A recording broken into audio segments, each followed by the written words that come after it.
En primer lugar, aclarar que la palabra afectividad no aparece ni puede aparecer porque en el siglo XVI y XVII ese término gramaticalmente o fonéticamente no se utilizaba. Se hablaba de afectos o afecciones. Y es verdad que en el libro de los ejercicios no aparece demasiado esa terminología. En Suárez es frecuente, sobre todo, y hablo de esto en concreto, en el tratado que él dedica, los capítulos que él dedica dentro del estudio del Instituto de la Compañía de Jesús a los ejercicios. Y de lo que yo he podido estudiar en ese punto concreto y sobre este asunto en particular, la formulación más exacta que se puede hacer, a mi modo de ver, es que para Suárez cada ser humano, cada persona es lo que es su vida afectiva, su afectividad. De tal manera que, sin exageración de ningún tipo, se puede asegurar que en el pensamiento de Suárez cada ser humano es lo que son sus afectos, su afectividad. Es el factor determinante de la persona, de su conducta, de su vida y de su proyecto en general. El afecto en el pensamiento de Suárez, estamos hablando siempre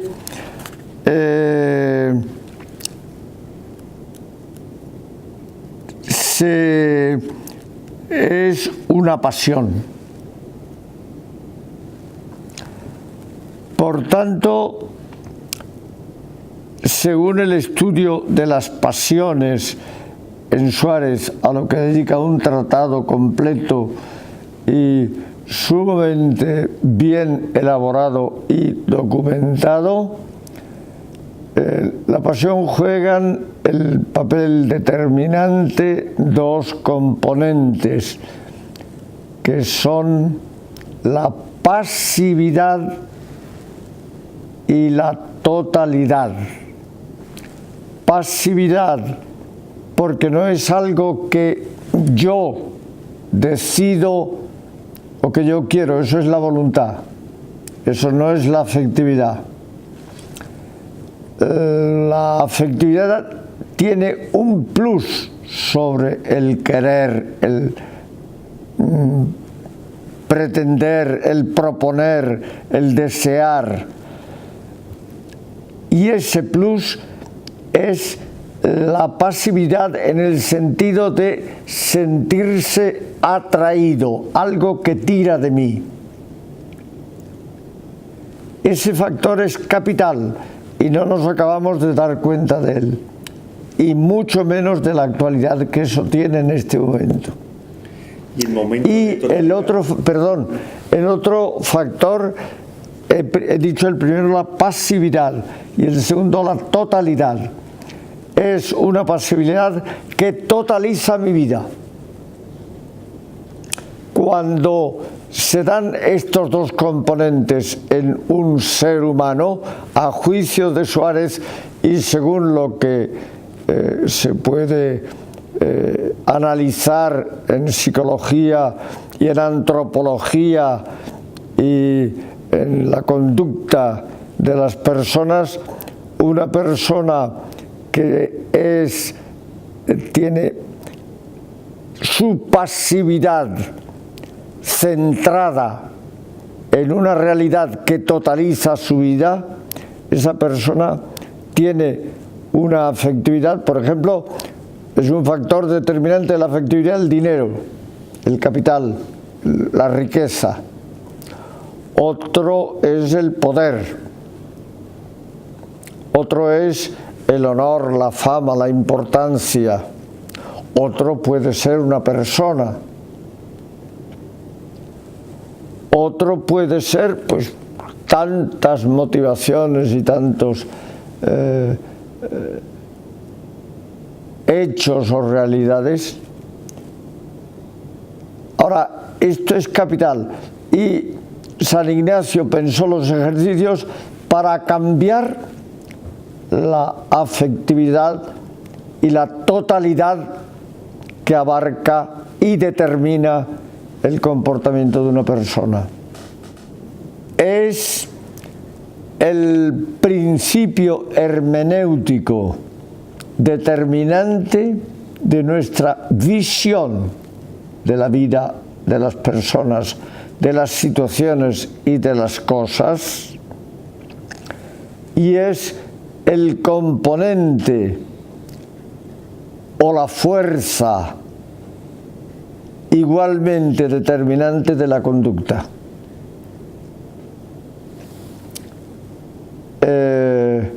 Una persona se comporta pues por aquello que le seduce y por aquello que le seduce en la totalidad de su vida. Si lo que le seduce es el dinero, será un ladrón, si es preciso. Y lo estamos viendo. Ladrones de guante blanco y de camisa blanca, que son víctimas de una pasión, la pasión por el dinero, que es la afectividad, el afecto centrado en ese factor.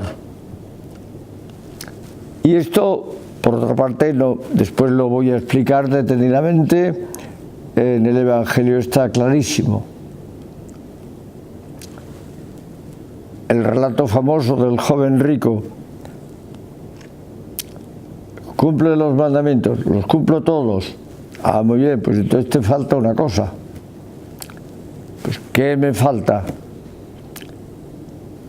Si quieres de verdad llegar donde hay que llegar, deja todo lo que tienes y sígueme. Es decir, si Jesús no apasionaba a aquel individuo con tal fuerza y con tal amplitud de totalidad que abarcaba su vida entera, Jesús dice, pues no, servirás para otra cosa, pero para lo que yo quiero no. Voy a responder a esta pregunta haciendo referencia a un caso que estamos viendo en la actualidad. Me refiero a la figura del Papa actual. Es un hombre que no tiene ideas brillantes, ni las quiere. Y sin embargo, es un hombre que ha producido, ha generado una confrontación ahora mismo en la Iglesia y en el mundo que llama poderosamente la atención. El hecho de que un obispo, un papa de Roma, vaya a Filipinas y celebre una misa a la que asisten más de 4 millones de personas, donde no hay 4 millones ni de creyentes. ¿Qué fuerza de atracción tiene esta persona? O también, en el extremo opuesto, ¿qué fuerza de rechazo para que los más altos cargos de la Iglesia no lo soporten? Pongo este ejemplo porque es de una actualidad enorme y nos ayuda a comprender cómo Suárez se dio cuenta en toda su obra, no solo en el comentario a los ejercicios, sino también cuando estudia la conducta humana, la moral, el comportamiento, el pensamiento. Todo está condicionado, determinado, filtrado y dirigido por aquello en lo que se centra la pasividad y la totalidad, es decir, el afecto de una persona. Es la clave por la que tiene éxito o por el contrario por la que fracasa tantos movimientos. Yo me he preguntado muchas veces por qué en la España de los últimos, del posfranquismo, de los últimos 40 años, desde que se aprobó la Constitución, los movimientos cristianos populares, de comunidades, de grupos, de equivalentes a eso, ¿por qué se han movido tanto, han organizado tantas cosas y no han cambiado ni a la Iglesia, ni a la sociedad, ni la orientación de este país? ¿Por qué? Pues a mi manera de ver, porque hay ahí muchas ideas, hay muchas decisiones, muchos proyectos, muchas iniciativas, pero la afectividad, es decir, aquello que apasiona y que totaliza la vida de una persona, muchas veces con los ideales sociales, políticos o religiosos más radicales, va conjuntamente con eso. Y entonces lo que ocurre es que manda eso, y muchas veces eso significa que lo que centra la vida de esas personas es llamar la atención, ser importantes, ser famosos y, por supuesto, en muchos casos, muchísimos, tener dinero como cualquier otro hijo de vecino. No solamente se puede, sino que es de lo más apremiante y urgente que tenemos que hacer.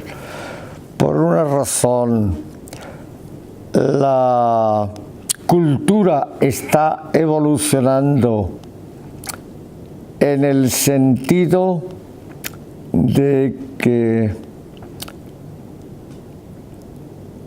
ha cambiado lo que determina y lo que es la fuerza del poder en nuestras vidas.